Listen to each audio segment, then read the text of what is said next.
से बोले शिव गुरु की जय। एक बार प्रेम से बोले माता भवानी की जय।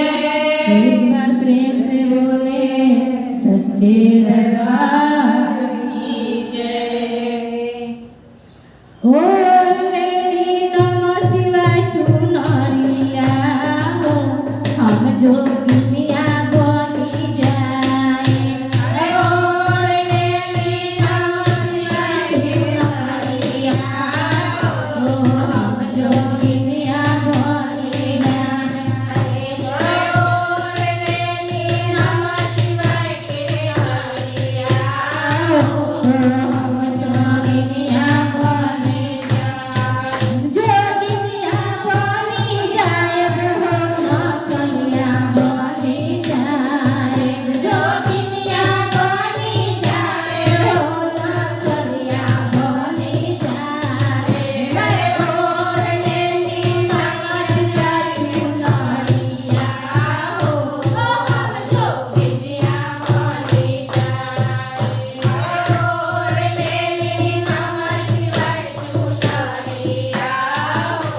हम जो दुनिया